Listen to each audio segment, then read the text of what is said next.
अस्सलाम वालेकुम। 9th class बेटे, open your chemistry book, page number 157। हमने अपने लास्ट लेक्चर में अपना चैप्टर हाइड्रोकार्बन जो है बेटे वो कंप्लीट कर लिया था। आज हम नेक्स्ट चैप्टर स्टार्ट करेंगे, that is chapter number 12, empirical data collection and analysis. बहुत छोटा चैप्टर है और बहुत ईजी चैप्टर है। Let's start with the introduction. Science is a systematic study of this world through observation and experimentation. It is a method through which we make sense of this world in which we live. Scientific research is done in all countries of the world, but the way it is done is not identical everywhere. In order to make sure things are done properly and carefully, we need to share ideas and standardize our approach towards solving the problems. One of the most usual problem which is faced by scientific community is the issue of units. If scientists in one country are measuring lengths in meters and in another country in feet, then we will have to face problems in converting them. Comparing quantities in different units is not only confusing but the wastage of time as well. For the reason mentioned above, scientists have agreed to adopt standard and user-friendly system called SI or System International Units. Things become lot easier when we use these units. The adoption of SI units is important in all branches of science because it makes communication easy worldwide. It allows scientists to share data easily. SI units are preferred because they reduce the number of conversions needed to coordinate information and among the scientists. SI units are base 10 just like our number system, so it is much easier to learn, remember and convert these units. These units are based on definite and precise standard. SI units are interrelated in such a way that one unit is derived from other unit in such a way that one unit is derived from other unit without conversion factors. SI units are almost everywhere in the world. It allows scientists to use a single standard in exchanging scientific data. This fact brings accuracy, consistency, and universal understanding in scientific communication. A measurement taken in one part of the world can be easily understood and verified in another part without any confusion. When scientists belonging to different countries and culture collaborate on research, they need a common language to share their result. Using SI unit enables scientists to compare results, replicate experiments, and make benefit of each other work. In conclusion, we can say that SI unit allows scientists to work together effectively, advancing the frontiers of our knowledge. All of this ensures safety, reliability, reproducibility, and progress. लंबा topic था ज़रा, जिसकी मैंने अभी reading कर ली, बड़ा हो गया ज़रा, लेकिन बेटे सिंपल सी बात है। आपको इस टॉपिक में क्या चीज़ बताया हुआ है, सिर्फ हम क्या पढ़ेंगे कि साइंस जो है एक सिस्टमेटिक जो है बेटे वो स्टडी है, ठीक है, जिसमें हम लोग क्या करते हैं, ऑब्जर्वेशन लेते हैं और एक्सपेरिमेंट्स करते हैं, ठीक है। और जितनी भी साइंटिफिक रिसर्च हो रही है जो पूरी वर्ल्ड में हो रही है, उसमें क्या है कि वो तमाम की तमाम रिसर्च जो है बेटे आइडेंटिकल नहीं होती, लेकिन हम लोग इस चीज़ को इंश्योर करते हैं कि एक स्टैंडर्डाइज सिस्टम्स हो जो कि इन तमाम प्रॉब्लम्स को सॉर्ट आउट कर सके। हमने, आपको याद हो, मैंने फिजिक्स के फर्स्ट चैप्टर में भी जब हमने वहाँ पे फिजिकल क्वांटिटीज़ और ड्राइव क्वांटिटीज़ पढ़ी थी, तब भी हमने ये बात मैंने आपको बताई थी। हमने क्या पढ़ा था, हमने पढ़ा था कि आपको अच्छी तरह याद होना ही फर्स्ट चैप्टर फिजिक्स में हम पढ़ के आए थे, जहाँ पे हमने फिजिकल क्वांटिटीज़ पढ़ी थी, वहाँ पे मैंने आपको एसआई यूनिट्स भी पढ़ाए थे। बिल्कुल बेटे ये वही बात हो रही है कि डिफरेंट कंट्रीज़ में डिफरेंट टाइप की रिसर्च हो रही थी एट अ टाइम। कोई भी रिसर्च जो है वो किसी दूसरी रिसर्च से मैच नहीं कर रही थी, ठीक है। कोई भी हर पर्सन जो है वो अपने यूनिट्स ले रहा था, लेकिन उनका यूनिट्स, फॉर एग्जांपल अगर चाइना में रिसर्च हो रही है या जापान में रिसर्च हो रही है, जो यूनिट उन्होंने यूज़ किए हैं वो पाकिस्तान में यूज़ नहीं होंगे या वो अमेरिका में यूज़ नहीं होंगे। कोई अपने जो, अगर हम लोग हिस्ट्री में जाते हैं, हिस्ट्री में अगर आप लोग देखो तो लोग जो हैं वो क्या कर रहे थे कि कोई अपने हैंड्स की मेजरमेंट्स ले रहा था लेंथ के लिए, कोई अपने फुट की मेजरमेंट ले रहा था, लेकिन उसमें भी क्या था, एक्यूरेसी नहीं आती थी, क्योंकि हर पर्सन का ह्यूमन टू ह्यूमन जो है वो वेरीफाई करी थी उनकी लेंथ। किसी का फुट जो है वो छोटा था, किसी का बड़ा था। अगर सपोज हम कहते हैं कि मेरा जो है, मैं कोई भी लेंथ बताती हूँ कि 3 फीट लेंथ है, अब मेरी जो 3 फीट है वो आपके 3 फीट से मेजर नहीं करती, तो यहाँ पे क्या आता है, यहाँ पे एक प्रॉब्लम शुरू होता है, जो कि सबको फेस करना पड़ता है। इस प्रॉब्लम को सॉर्ट आउट करने के लिए साइंटिस्ट ने क्या बनाया बेटे, एक सिस्टम जो है उसको इंट्रोड्यूस करवाया। उस सिस्टम का नाम रखा SI यूनिट, ठीक है। SI, H for system, I for international, यानी कि यूनिट्स का एक सिस्टम बनाया गया जिसको हमने क्या नाम दिया, SI, यानी कि सिस्टम इंटरनेशनल ऑफ यूनिट्स, ठीक है। इसमें जितने भी यूनिट्स बनाए गए उन वो स्टैंडर्ड यूनिट्स थे और थ्रू आउट द वर्ल्ड वो यूनिट्स क्या रहते हैं, सेम रहते हैं। यानी कि लेंथ का जो यूनिट है वो, सपोज एग्जांपल दे रही हूँ आपको, लेंथ का यूनिट जैसे कि मीटर बनाया गया, तो 1 मीटर जो है वो थ्रू आउट द वर्ल्ड बेटे क्या होगा, सेम होगा, 1 मीटर, ठीक है। इसी तरह टेम्परेचर का अगर स्केल बनाया हमने, 1 डिग्री बना दिया, तो वो भी थ्रू आउट द वर्ल्ड जो है वो सेम रहेगा। मैस का यूनिट किलोग्राम है, तो वो भी through out the world same रहेगा। तो इस सिस्टम की वजह से क्या हुआ, इस सिस्टम की वजह से बेटे क्या हुआ कि बहुत सारी जो कन्फ्यूजन थी वो क्या होगी, वो दूर होगी, बहुत सारे प्रॉब्लम जो है वो सॉर्ट आउट हो गए। और ये जो SI यूनिट है ये सिर्फ और सिर्फ फिजिक्स और या केमिस्ट्री में नहीं है, बल्कि तमाम की तमाम जितनी साइंस की डिफरेंट ब्रांचेस है बेटे, इन सब में जो है इसने बहुत ज़्यादा हेल्प आउट किया, ठीक है। इससे जो है नंबर्स को रिड्यूस करके उनकी कन्वर्जन जो है हम लोग जो है 10 की बेस यूनिट्स में जो है वो भी कर सकते हैं। SI यूनिट्स जो हैं बेटे almost all over the world जो है ये यूज़ होता है। इससे जो है आपकी एक्यूरेसी, कंसिस्टेंसी और अंडरस्टैंडिंग जो है साइंटिफिक कम्युनिकेशन की वो ज़्यादा इजी हो जाती है, ठीक है।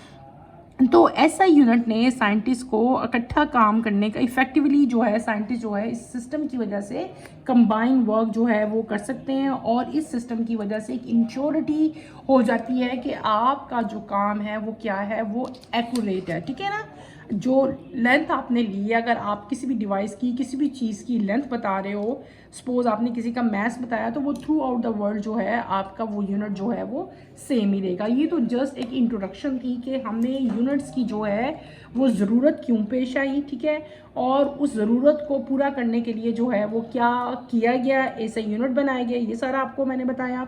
फिर आपके इसी चैप्टर के एंड पे अगर आप लोग बेटे आते हो तो यहाँ पे आपको इंटरेस्टिंग इन्फॉर्मेशन दी हुई है कि कुछ सिस्टम से जो वर्ल्ड में यूज़ किए गए उनके नाम है। पहला है इंटरनेशनल सिस्टम ऑफ यूनिट, जिसको ये एब्रीवेशन क्या है, SI सिस्टम, जो मैंने आपको भी पढ़ाया। दूसरा यूनिट कौन सा है, दूसरा जो यूनिट है सिस्टम का, centigrade gram second system of units, इसको CGS सिस्टम कहते हैं, ठीक है। फिर है metre kilogram second system of unit, MKS। और फोर्थ में क्या आता है आपका, इंपीरियल सिस्टम ऑफ यूनिट्स। ये 4 यूनिट्स के नेम्स हैं और ये सारे के सारे नेम जो हैं आपने याद करने हैं, लेकिन जो हम पढ़ रहे हैं वो कौन सा है, वो है SI सिस्टम।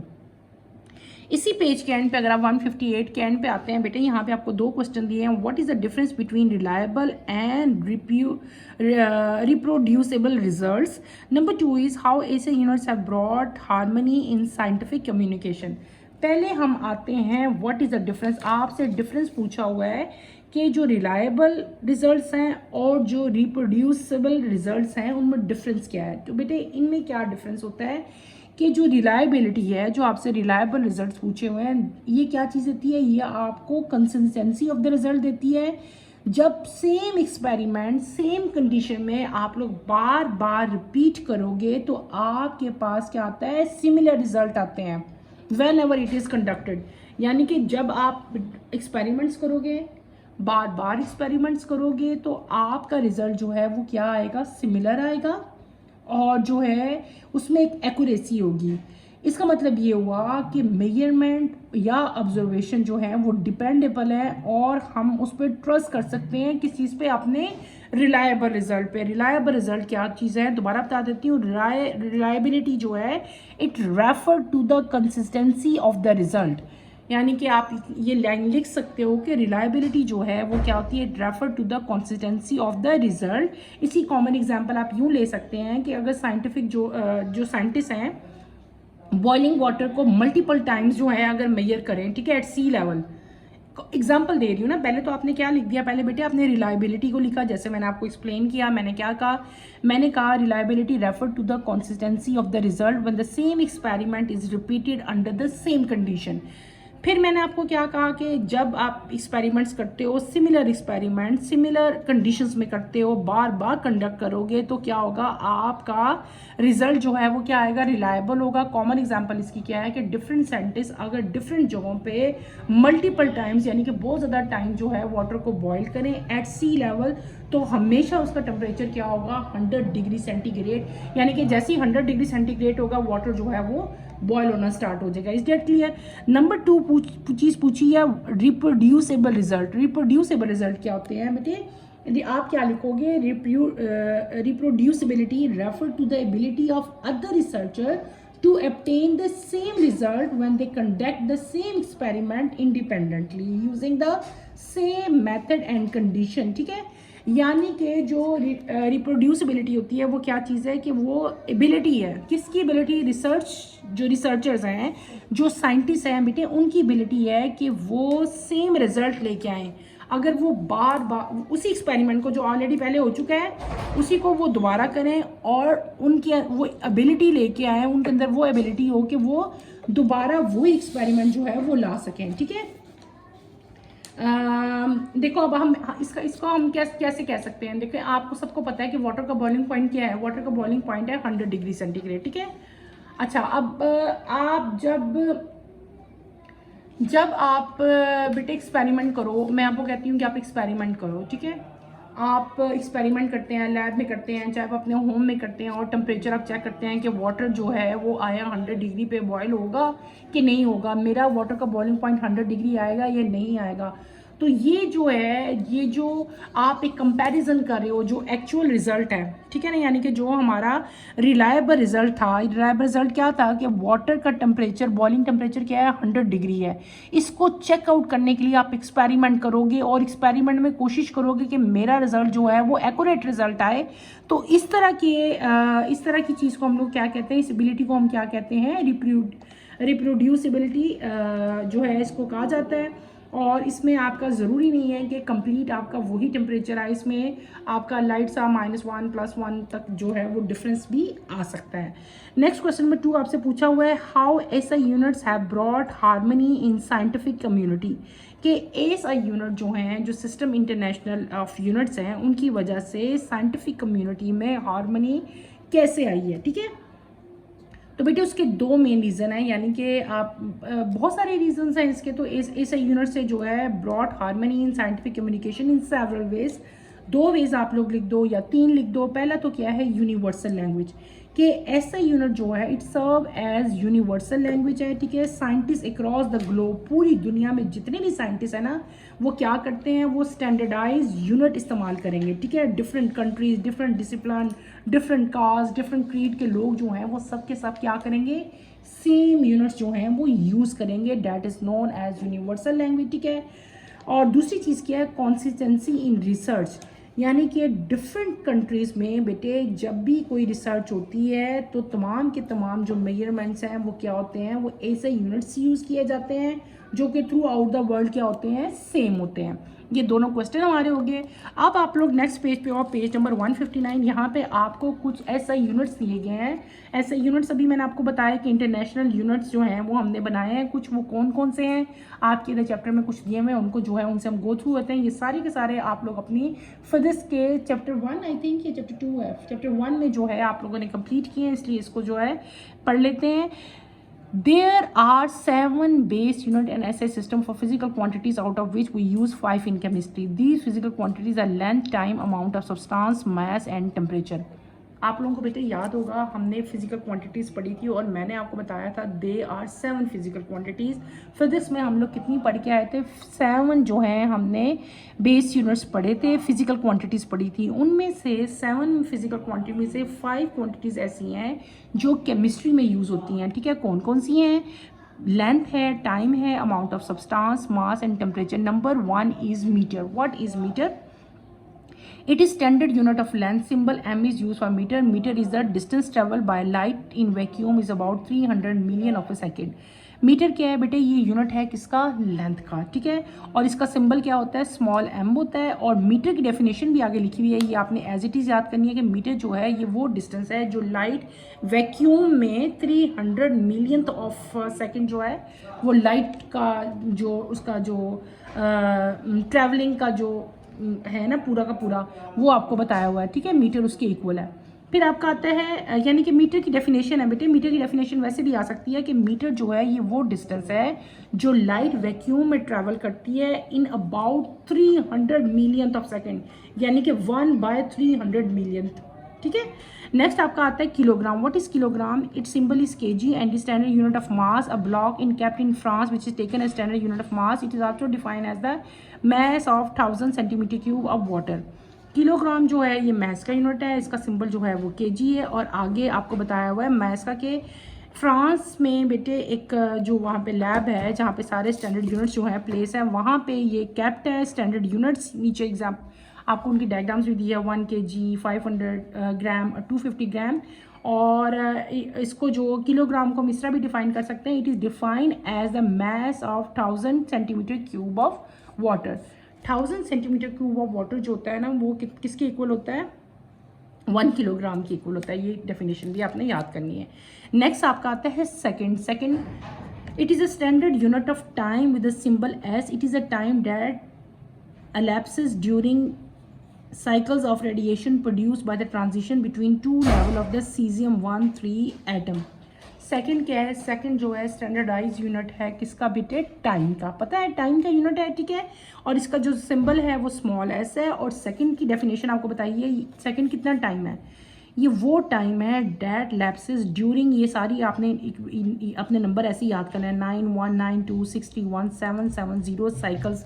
किसके साइकिल्स, रेडिएशन के साइकिल बताए हुए हैं जो कि प्रोड्यूस होते हैं जब सीजियम के 2 लेवल एक दूसरे के साथ ट्रांजिस्ट करते हैं। तो जो टाइम लगता है ना उनको ट्रांजिस्ट करने में, उसको हम लोग क्या कहते हैं, 1 सेकेंड कहते हैं, ठीक है। आपने सेकेंड की डेफिनेशन भी याद करनी है। यहाँ पे एक इंटरेस्टिंग इन्फॉर्मेशन लिखी हुई है, symbols are not change in plural form. For example 100 millimetre is written as 100 mm, not as 100 MMS, ठीक है। 1 mm लिखो या 100 mm लिखो, आपने MMS नहीं लिखना। जो यूनिट्स हैं वो प्लूरल नहीं होते, वो हमेशा हम लोग सिंगुलर ही लेते हैं, क्लियर है। नेक्स्ट यूनिट हम आते हैं अपने किसके पास बेटे, केल्विन के पास। इट इज़ रिप्रेजेंटेड बाय के and it is standard unit of temperature. It is 1/273 of the thermodynamic temperature of the triple point of water. It is a point eight which all state of water exist at the same time. Kelvin क्या चीज़ है, kelvin बेटे इसको हम के से represent करते हैं और स्टैंडर्ड यूनिट है किसका बेटे, ये टेम्परेचर का। किसका, टेम्परेचर का।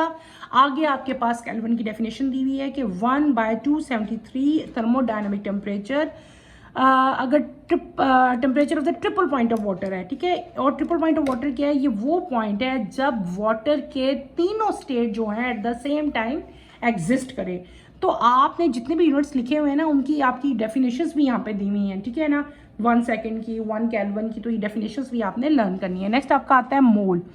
It is a base unit of amount of pure substance and is denoted by MOL. It is defined as having exactly 6.022 into 10⁻³ particles of a substance. मोल क्या चीज़ है बेटे, अमाउंट एक फिजिकल क्वांटिटी है जिसको हम लोग क्या कहते हैं, amount of substance. Amount of substance का जो है वो यूनिट है और इसको हम MOL से जो है वो एब्रीवेट करते हैं, राइट करते हैं।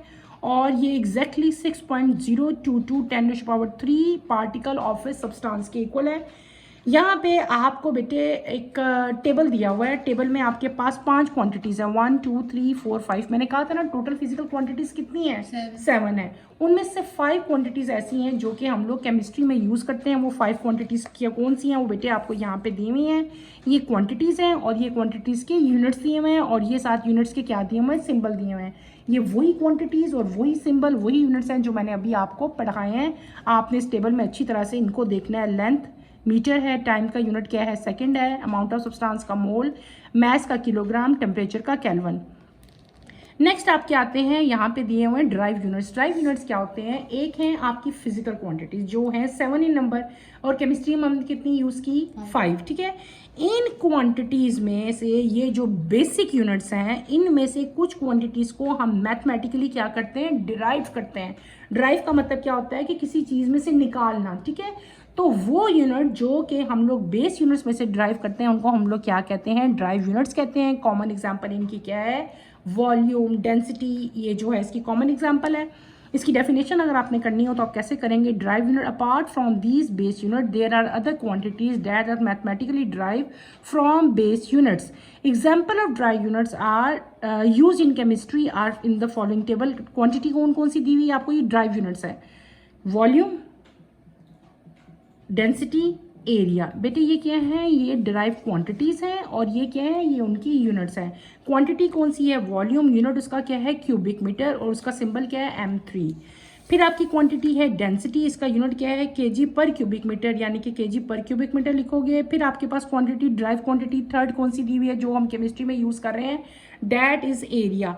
एरिया का यूनिट क्या दिया हुआ आपको? स्क्वायर मीटर, ठीक है। In addition to the drive quantity, there are other specific quantities commonly used in chemistry. Drive quantities और बेसिक क्वांटिटीज़ के अलावा भी कुछ ऐसी क्वांटिटीज़ हैं जो कि हम लोग केमिस्ट्री में यूज़ करते हैं। वो कौन सी हैं बेटे? 3 आपकी बुक में दी हुई हैं। कौन कौन सी? फोर्स, प्रेशर एंड एनर्जी, ठीक है। फोर्स क्या है? ये क्वांटिटी है। ये तीनों क्वांटिटीज़ का नाम क्या है? They are known as specific quantities. क्या कहते हैं इनको हम लोग? स्पेसिफिक क्वांटिटीज़ कहते हैं। फोर्स का यूनिट क्या है? न्यूटन, और इसका जो उसका सिंबल क्या है? केजी पर मीटर स्क्वायर। प्रेशर का यूनिट क्या है? पैस्कल। उसका सिंबल क्या होता है? पैस्कल का PA, और उसका यूनिट क्या है? न्यूटन पर मीटर स्क्वायर। एनर्जी का जो यूनिट है वो क्या है? जूल है। जूल को कैसे राइट करते हैं हम लोग? उसका सिंबल क्या है? J है, और उसका यूनिट क्या है? न्यूटन मीटर है।